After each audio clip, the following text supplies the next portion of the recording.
Ya, Assalamualaikum warahmatullahi wabarakatuh. Ya, masih semangat? Sebelum kita masuk ke materi, kita akan speaking dulu ya.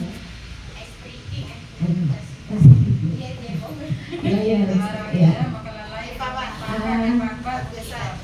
Ini ada cluenya. Ya, ada cluenya. Cluenya adalah bumi itu bulat. Mungkin sudah ada yang tahu ya. Bumi itu bulat. Cluenya adalah bumi itu bulat. Iya. Nanti akan menjawab soal matematika, tetapi berdasarkan clue ya. Berdasarkan clue yang sudah diberikan. Cluenya adalah bumi itu bulat. Nah, penjumlahan 66 tambah 10 berapa? 3. Ya, berapa tadi 66 tambah 10. 70. Iya. Berapa Ibu Ati? 76. Ibu Aida? 3. 3. Yang lain lagi? Sama. Ada lagi yang lain jawabannya? Iya. Sudah tahu kenapa jawabannya 3 Ibu Aida? Ini ya.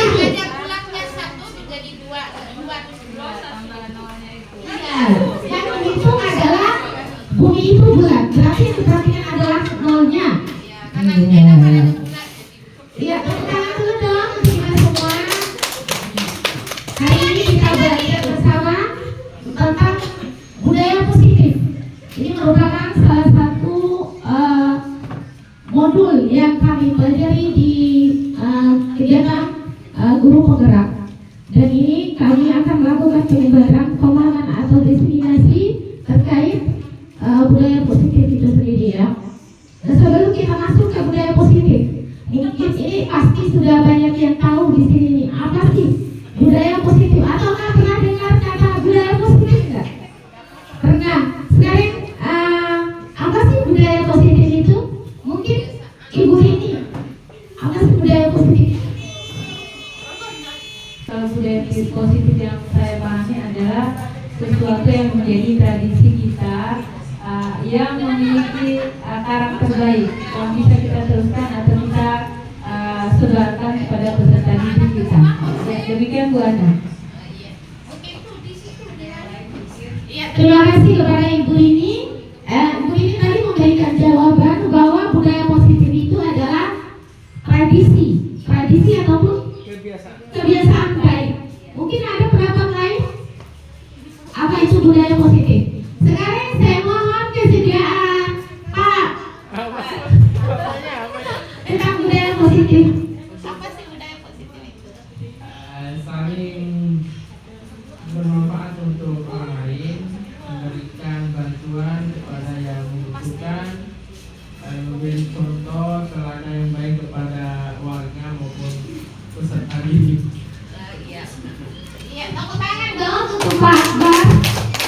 Iya, budaya positif yaitu memberikan contoh kepada orang lain. Luar biasa sekali menurut Pak Akbar. Mungkin ada yang lain? Ibu Erna? Ibu Erna? Budaya positif. Budaya seperti yang kita ketahui adalah kebiasaan yang sering kita lakukan. Positif adalah sesuatu hal yang bersifat baik. Jadi budaya positif menurut saya adalah perbuatan-perbuatan positif, perbuatan-perbuatan baik yang biasa dilakukan dalam sebuah lingkungan, sehingga di dalam lingkungan tersebut terbentuk lingkungan yang positif pula. Demikian.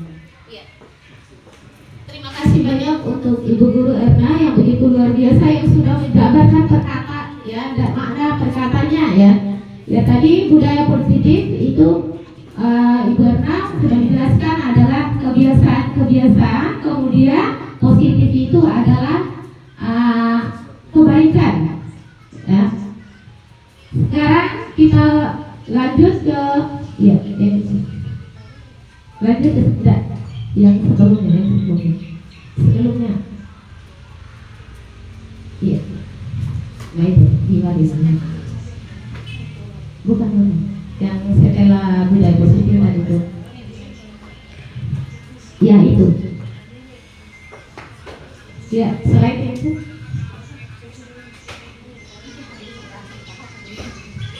Iya. Itu ini terkait dengan budaya positif. Itu merupakan kebiasaan-kebiasaan yang baik yang akan menumbuhkan karakter baik warga sekolah dan pada akhirnya karakter dari kebiasaan-kebiasaan baik itulah yang membentuk sebuah budaya positif. Ya. Nah sekarang saya mau tanya lagi, sudahkah di sekolah kita ini menerapkan budaya positif? Sudah. Contohnya? Buang sampah pada tempatnya. Nah, ini harus mengatakan.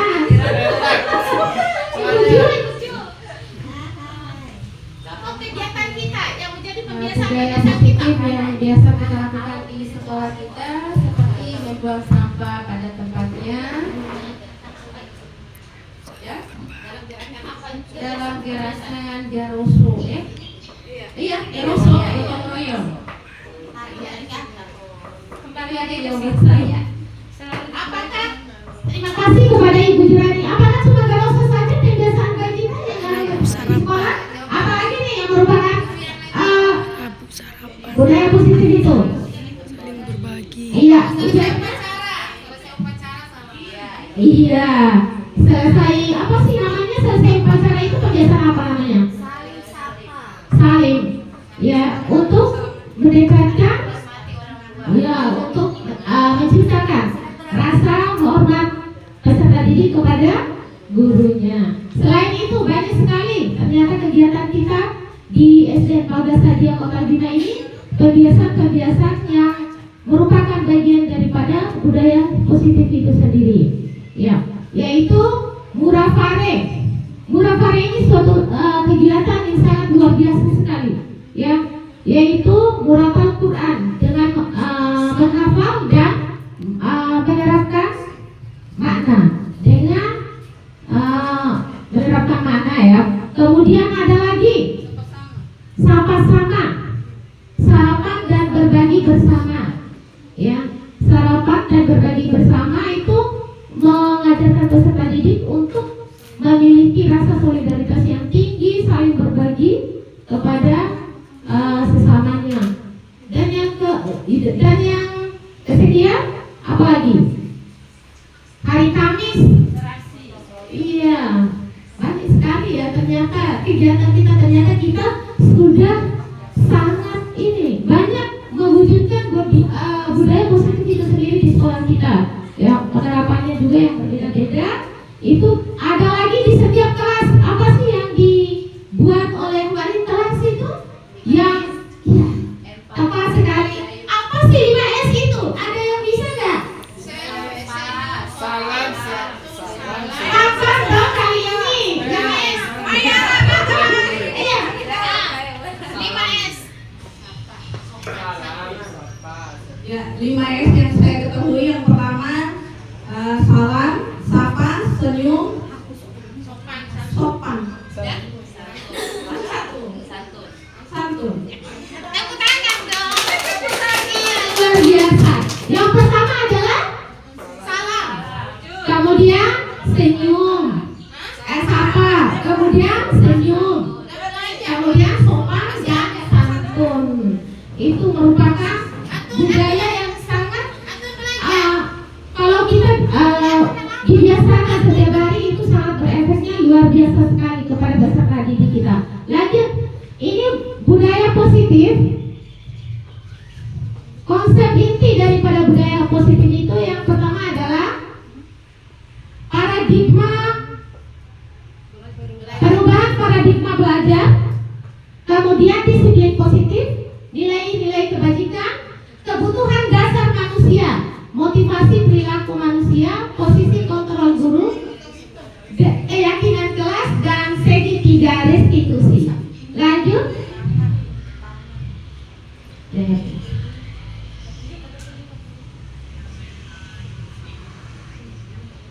Lanjut. Ya. Di sini paradigma belajar itu ada dua modelnya, ada tradisional sama modern. Yang kemarin itu fokus pada guru atau teacher center. Ya, guru sebagai pusat pengetahuan, sumber pengetahuan ya. Yang kedua, pembelajaran hanya terjadi satu arah. Ya. Kemudian evaluasi berdasarkan ujian. Sedangkan yang modern, siswa sebagai pusat pembelajaran atau student center, kemudian pembelajaran berkolaboratif dan interaktif, evaluasi berkelanjutan dan berbasis proyek. Ini terjadi interaksi dua arah, ya, guru dan siswa berkolaborasi dan bekerja sama di dalam mewujudkan tujuan pembelajaran. Ya. Lanjut.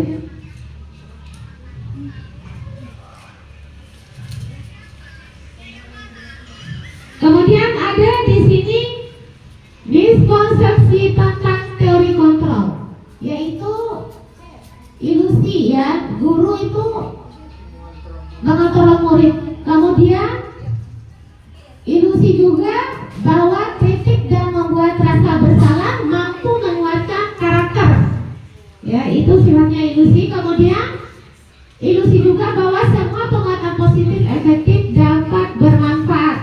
Dan yang keempat, bahwa orang dewasa itu berhak untuk memaksakan kehendak, ya, memaksakan menginginkan peserta didik menjadi seperti apa yang kita inginkan.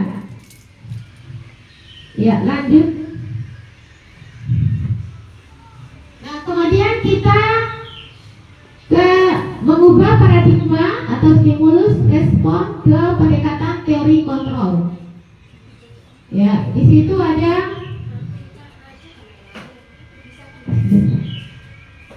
Itu layar aku penuh lagi. Pakai layar penuh.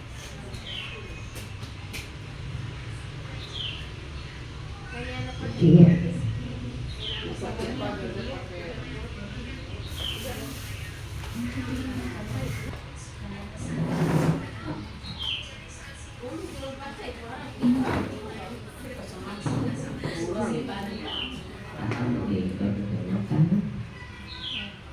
Ya, lanjut. Itu yang tadi. Oke, stop. Ini stimulus respon. Ini realitas kebutuhan kita sama ya. Kalau kontrol realitas atau kebutuhan kita itu berbeda. Setiap orang kan tidak sama kebutuhannya ya. Yang kedua, semua orang melihat hal yang sama. Kalau berdasarkan teori kontrol, setiap orang memiliki gambaran yang berbeda. Yang ketiga, stimulus respon, kita mencoba mengubah orang agar berpandangan sama dengan kita. Bisa nggak sih seperti itu? Ya. Kemudian menurut teori kontrol, kita itu berusaha memahami pandangan orang lain tentang dunia. Kemudian stimulus respon, perilaku buruk dilihat sebagai suatu kesalahan. Semua perilaku memiliki tujuan, itu teori kontrol ya. Orang lain bisa mengontrol saya. Hanya Anda, hanya diri sendiri yang bisa mengontrol diri kita sendiri. Hanya kita yang bisa mengontrol diri kita. Saya bisa mengontrol orang lain. Orang lain tidak bisa mengontrol orang lain ya. Anda tidak bisa mengontrol orang lain, itu menurut teori kontrol. Kemudian pemaksaan ada pada saat bujukan gagal. Kemudian teori kontrol kolaborasi dan konsensus menciptakan pilihan-pilihan baru. Yang terakhir, model berpikir menang atau kalah. Kalau teori kontrol, model berpikir menang-menang, sama-sama menang. Ya, lanjut. Ya. Nah, tadi selanjutnya ini budaya positif. Kita masuk pada pengertian budaya positif tadi. Disiplin positif ya. Disiplin itu berasal dari kata disiplina yang artinya belajar. Disiplin mengacu pada disiplin diri yang memiliki tanggung jawab terhadap apa yang dilakukan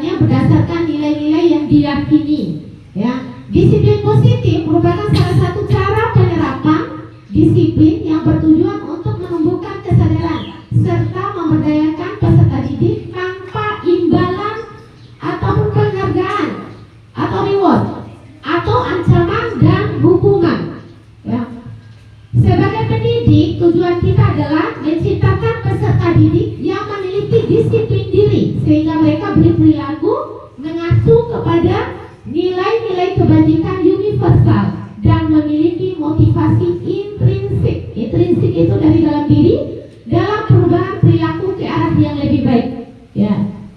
Lanjut.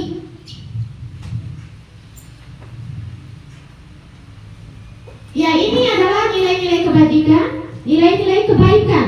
Ya, contoh daripada nilai-nilai kebajikan yaitu yang terdapat dari profil pelajar Pancasila: beriman dan bertakwa kepada Tuhan Yang Maha Esa, berakhlak mulia, bertindakan global, gotong royong, mandiri, kreatif, dan bernalar kritis.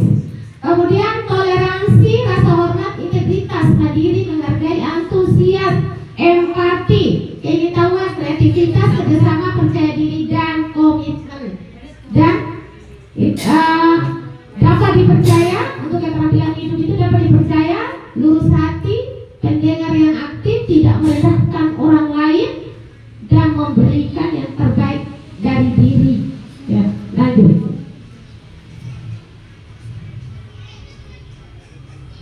Ini kebutuhan dasar manusia. Kebutuhan dasar manusia. Pasti kita di sini tahu ya, pasti kebutuhan kita dasar manusia itu salah satunya apa? Pasti tahu salah satunya. Sandang pangan papan. Iya, sandang pangan papan. Kita membutuhkan yang namanya makanan, betul sekali. Kebutuhan dasar manusia ini adalah segala sesuatu yang kita lakukan untuk mendapatkan apa yang kita inginkan. Seluruh tindakan yang kita lakukan memiliki tujuan tertentu, dan semua usaha terbaik yang kita lakukan adalah dalam rangka agar kebutuhan dasar kita terpenuhi dengan baik. Lanjut.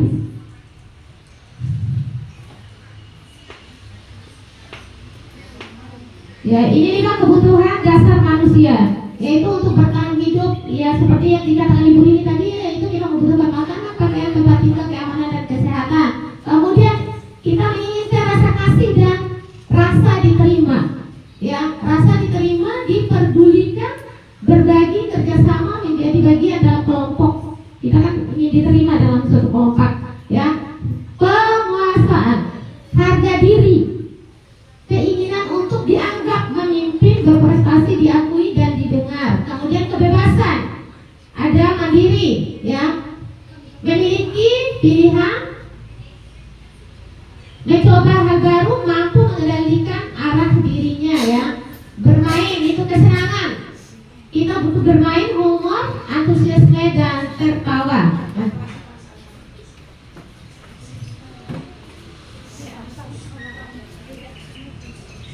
Ya, ini. Kemudian materi yang selanjutnya adalah motivasi perilaku manusia. Contohnya, Bapak Ibu kan ada yang ini setiap hari itu biasanya kita itu kadang tuh kita sangat disiplin sekali tepat waktu datang ke sekolah. Misalnya kalau Bapak Ibu guru tepat datang ke sekolah itu biasanya motivasinya apa? Kan kita beda-beda ya motivasinya. Ibu itu kalau motivasinya apa kalau datang ke sekolah? Saya jujur tidak ada motivasi. Kebetulan karena anak saya itu dia tuh tidak mau terlambat sekolah, jadi saya ikut. Jadi kalau anak diantar duluan dari bola balik, jadi saya terlambat, jadi saya pun harus berteman. Berarti ada kebutuhan di situ ya. Itu juga termasuk motivasi, Ibu. Itu kan ada motivasi pastinya ya. Karena semua ada kebutuhan anak-anaknya tadi, ya. Iya. Ada lagi mungkin motivasi ketika kita itu datang ini cepat datang ke sekolah. Saya juga mau. Iya. Ya, kalau saya orangnya pantang ketika saya sudah menuntut anak-anak untuk datang cepat, saya harus membuktikan juga. Berarti kalau mereka ya memberikan contoh di tempatnya Bu Ana. Iya. Tapi ada Luar biasa Ibu ini tadi motivasinya adalah ketika ingin menerapkan sesuatu yang baik kepada anak, kita harus menjadi teladan yang baik terlebih dahulu, ya. Membangun motivasi dalam diri, ya. Ada lagi nggak Ibu Linda? Sama Ibu ya, kita aja. Masa gurunya terlambat terus, anak murid kelihatan lebih cepat, nggak ada dia di sana. Kita memberikan contoh dulu yuk, harus dapat tepat waktu, baru anak-anak mencontoh. Iya, luar biasa sekali ya, Bapak Ibu. Ternyata motivasi ini perilaku manusia. Kita ketika kita ingin menerapkan disiplin positif, ya kita harus sebagai guru memberikan contoh terbaik dulu. Bagaimana sih datang tepat waktu itu, baru anak-anak akan mengikuti contoh yang kita terapkan. Tetapi jangan lupa konsistensi ya, konsisten. Kemudian, nah motivasi perilaku manusia ini ada 3. Yang pertama, untuk menghindari ketidaknyamanan atau menghindari hukuman. Bapak Ibu guru coba bayangkan ketika kita berada di sekolah, di kelas. Nah, ketika kita kasih PR, biasanya Bapak Ibu guru gimana nih supaya merangsang anak untuk mau mengerjakan tugasnya tersebut? Apa biasa yang Bapak Ibu guru lakukan? Iya, kalau tidak mengerjakannya akan mendapat hukuman. Iya. Ada lagi nggak? Nilainya mungkin ya. Nilainya. Nilainya Nilainya. berkurang atau tidak sesuai yang mereka Iya. harapkan. Iya, setelah Bapak Ibu guru mengatakan hal tersebut, anak apakah 100% mengerjakan semuanya? Tidak. Kita berapa persen? Mungkin bisa 40 ya yang tidak mengerjakan. 40 yang tidak Iya, mengerjakan. banyak sekali alasannya yang mungkin ya. Mungkin lupa, ya seperti itu. Mungkin kesepakatan ini yang lebih kita pertegas Bu Ana. Apa yang harus, jika mereka tidak mengerjakan apa yang kita berikan dan apa yang harus mereka lakukan. Iya, bagus sekali. Terima kasih Bu Rini, luar biasa. Tepuk tangan dong untuk Bu Rini ya. Yaitu sudah membuat kata kesepakatan yang terjadi yang diterapkan oleh guru dan siswa. Memang kata besar itu ada di kesepakatan. Nah, kembali lagi motivasi perilaku manusia itu ada 3, itu karena menghindari ketidaknyamanan dan hukuman, kemudian untuk mendapatkan imbalan atau penghargaan dari orang lain, dan yang ketiga untuk menjadi orang yang mereka inginkan dan menghargai diri sendiri dengan nilai-nilai yang mereka percaya. Nah, berdasarkan jawaban tadi, alhamdulillah Bapak Ibu guru nih masuk kepada yang ketiga, ingin menghargai diri sendiri dengan nilai-nilai yang mereka percaya. Nah, kalau kita merujuk pada peserta didik kita kadang itu ada peserta didik kita itu diberi dulu hukuman, diberi dulu kata-kata misalnya ibu guru akan menghukum, begitu baru mereka mau melaksanakan tugas itu dengan baik. Nah, setelah kita melihat dari motivasi tersebut, ternyata kalau siswa melakukan tugas karena ingin menghindari ketidaknyamanan atau hukuman atau hanya untuk ingin mendapatkan imbalan, berarti itu adalah motivasi ekstrinsik atau motivasi yang ada dari luar diri siswa, artinya dari Bapak Ibu gurunya. Yang kedua itu yang sangat diharapkan itu yaitu untuk menjadi orang yang mereka inginkan dan menghargai diri sendiri dengan nilai-nilai yang mereka percaya. Itulah yang tugas kita sebagai guru, bagaimana sih cara kita membangun suatu perilaku atau perilaku peserta didik agar bisa ini termotivasi secara intrinsik, ya, membangun motivasi secara intrinsik, yaitu motivasi yang ada dalam dirinya. Lanjut gitu. Ya, sekarang kita masuk pada hukuman, konsekuensi dan restitusi. Nah, tadi sudah hukuman, konsekuensi, restitusi. Hukuman itu dia itu tidak terencana secara tiba-tiba. Kan secara tiba-tiba kalau kita lakukan ya, murid tidak tahu apa sih yang terjadi atau tidak dilibatkan, bersifat satu arah berupa hukuman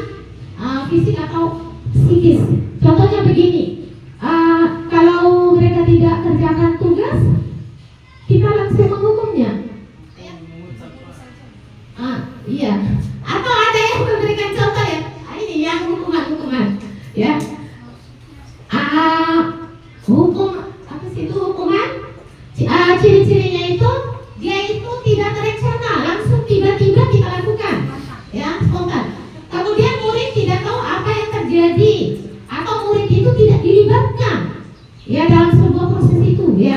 Kemudian bersifat satu arah saja, itu dari guru saja ya. Kemudian berupa hukuman atau fisik atau psikis. Nanti ada.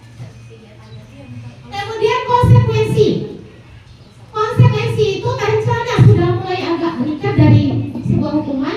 Kemudian rencana atau telah disepakati ya.